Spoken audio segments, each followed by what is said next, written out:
이번에는 ICT 트렌드를 소개해드리는 ICT 월드 시간입니다. IT 칼럼니스트 이효훈 씨와 함께하겠습니다. 어서 오십시오. 안녕하세요. 안녕하세요. 예, 오늘 어떤 이야기 해볼까요? 예, 올해 ICT 업계의 가장 큰 화제거리라면 단연코 가상현실과 인공지능을 들 수가 있을 겁니다. 특히 올해 초에 알파고가 이세돌 구단과의 바둑 대결에서 승리함으로써 굉장히 많은 관심을 불러 모았는데요. 이 때문에 많은 분들이 이제 인공지능으로 인해 인간의 삶이 어떻게 변할 것인지 많이 궁금해하셨을 것 같습니다. 오늘은 그 중에서도 인간 정신의 어떤 정수를 드러내는 행위라고 여겨지는 예술 창작과 인공지능의 이야기를 한번 해볼까 합니다. 네, 인공지능이 사람 대신 음악을 만든다, 그림을 그린다 여러 가지 소식들이 올해 초에 계속 많이 들려왔었어요. 그런데 실제 창작에 인공지능이 많이 쓰이고 있습니까? 인공지능이라고 부르긴 뭐하지만 이 컴퓨터 기술 자체는 예술 창작에 굉장히 많이 쓰이고 있습니다. 대표적인 것이 포토샵 같은 그래픽 프로그램이죠. 컴퓨터 그래픽을 비롯해서 음악 작업에 이르기까지 ICT 기술은 예술 창작 작업에 거의 전면적으로 광범위하게 이미 쓰이고 있는 상황인데요. 하지만 인간이 개입되지 않은 인공지능이 스스로 어떤 창작물을 만들고 있는가 하면 그건 또 다른 문제가 됩니다. 먼저 보실 것은 그 선스프링이라는 이름의 영화입니다. 9분짜리 단편 SF 영화로 공상과학 영화제인 사이파이 런던에 출품된 작품입니다. 정확하게는 이 48시간 도전이라고 해서 영화제 안에 48시간 안에 영화를 제작해야 하는 대회가 있거든요. 거기에 출품된 작품입니다. 예. 이 영화의 시나리오 작가가 벤저민이라는 이름인데요. 바로 여기에 반전이 있습니다. 벤저민은 사람이 아니라 인공지능이거든요. 인공지능이 시나리오를 쓰긴 했지만 180여 개의 작품 가운데 탑 10에 포함되었다고 합니다. 이런 것만 보면 인공지능이 점점 창작의 영역을 침범하고 있는 것처럼 보이지만 사실은 그렇지는 않습니다. 아직 그 예술작품으로 인정받기엔 몇 가지 문제점들이 좀 존재하는 상황이거든요. 예.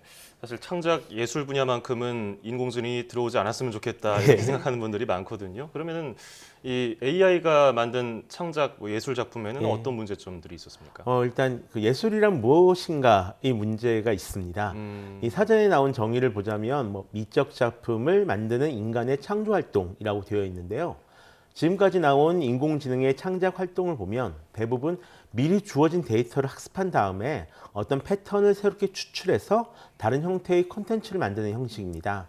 앞서 소개한 벤자민 역시 수십 개의 영화 대본을 습득한 다음에 비슷한 패턴으로 영화 대본을 뽑아낸 것이죠. 창작이라기보다는 뭐랄까 말 그대로 이 대본을 뽑아냈다라는 표현이 더 어울리는데요. 비슷한 예로 이 마이크로소프트가 추진하고 있는 넥스트 렘브란트라는 프로젝트가 있습니다. 인공지능으로 렘브란트의 화풍을 재현하는 프로젝트인데요. 이 기술을 이용하면 왠지 그 렘브란트가 그린 것 같은 느낌의 그림을 컴퓨터가 그린 것을 볼 수가 있습니다. 예. 하지만 이것도 결국은 인공지능이 렘브란트를 따라한 것이지 스스로 창작하는 것은 아니죠.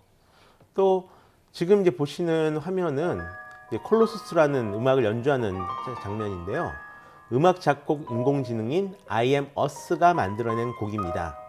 기존의 음악 작곡 인공지능보다 조금 더 진보한 새로운 것을 섞을 줄 아는 능력을 가진 인공지능인데요.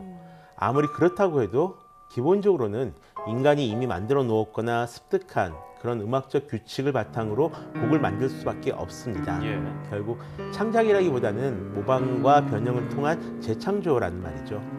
이런 것들이 이제 쌓이고 쌓여서 네. 더 많이 발전하지 않을까 이런 생각이 드는데 이 정도만 해도 좀 대단하다고 볼 수 있는 거 아닌가요? 대단하긴 하죠. 근데 하지만 이제 이렇게 만들어진 작품들이 좋은 작품이냐라고 묻는다면 또 그렇지도 않습니다. 실제로 이 자동 작곡 음악에 대한 연구는 굉장히 오래전서부터 연구가 시작되고 있었거든요. 음악 자체가 어떤 수학적 규칙성을 가지고 있기 때문인데요. 지금 보시는 것이 1950년대에 만들어진 일리악이라는 컴퓨터를 이용해서 창작된 음악을 연주하는 모습입니다. 문제는 이렇게 만들어진 음악을 사람들이 좋아하지 않거나요, 때로는 불쾌하게 여겼다라는 사실에 있습니다. 구글이 인공신경 회로망 딥드림을 이용해서 만들어낸 이미지 합성 알고리즘인 이 인셉션이즘으로 만들어진 작품들 역시 마찬가지인데요. 수없이 많은 사진들 속에서 스스로 어떤 변수를 찾아내서 다른 사진과 합성하는 그런 알고리즘입니다. 지난 3월에는 이 인셉션이즘으로 만들어진 그림들을 전시해서 실제로 판매에도 성공해서 굉장히 큰 화제를 모았던 적이 있습니다. 하지만 과연 이 그림들이 최초로 인공지능이 그려서 판매한 제품이 아니었다면 과연 팔렸을까요? 이처럼 그 자동으로 만드는 작품들은 곧 여러 가지 문제에 좀 봉착하게 되는데요. 하나는 의도하지 않게 사람들에게 어떤 불쾌감을 주는 구간이 만들어진다는 거죠. 일종의 언캐니 밸리라고 볼 수 있을 것 같고요. 다른 하나는 사람의 해석이 들어갈 맥락이 사라지게 됩니다. 불쾌감을 주는 구간이 만들어졌고 해석이 들어갈 구간을 빼앗았다. 이게 어떤 얘기인가요?